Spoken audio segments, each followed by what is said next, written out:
We got a couple more coming up here. That's good. Come on in. Maybe we could make a little bit of room, have some people scoot aside.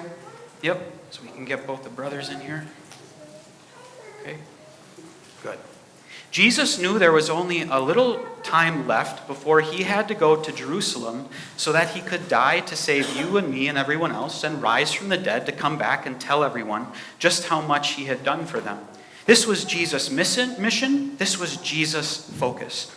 And so as he starts heading to Jerusalem with all of his disciples, he needs a place to stay. The journey is a little bit too long, and he sends them to the city ahead of them. And when they finally get there and they ask the people of the city, can Jesus stay here? Is that okay if he's here? The people of the city end up telling his disciples, no, we don't want Jesus here. He can just keep on going. And this wasn't a very nice thing to say to Jesus. After all, Jesus loved all of them, and that's why he was going to Jerusalem, to make sure that they would be his own. But because they didn't want him there, they kept on going. As they kept on going, though, Jesus' disciples had an idea. Not a very good idea. See, they were upset. Jesus was their best friend.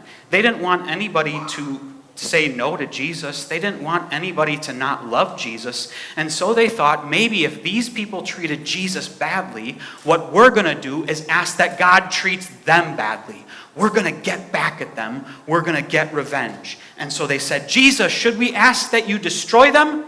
Oh my goodness, what a terrible thing to say, right? And so at that, Jesus had to turn to them.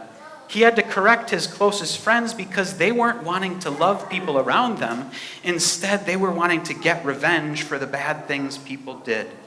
But even as Jesus corrected them, he was showing the disciples his love. Of course, he didn't want the disciples to pray that everyone would get what they deserved. Of course, he didn't want these people to be destroyed.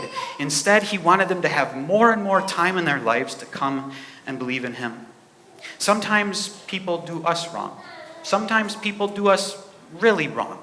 And they do mean things to us, unkind things. And sometimes we might feel in our hearts, you know what? This just isn't right. Something needs to happen. Somebody needs to do something about this. And maybe sometimes we do it. Or maybe sometimes we think to ourselves, you know what? I hope that person in my class, I hope that person that was mean to me gets what they deserve. But in those times, thankfully, Jesus forgives us. But what does he want us to know? When we have somebody do something unkind to us or mean to us, instead, we should continue to love them all the more and hope and pray to Jesus every day that he would do something for them, that he would open their hearts so that they might love and see what a great friend Jesus is to them as well. That's the kind of Christians God wants. People that are not focused on getting back at other people and getting revenge, but instead Christians that love each other and long for everyone to know Jesus. You guys can go be seated.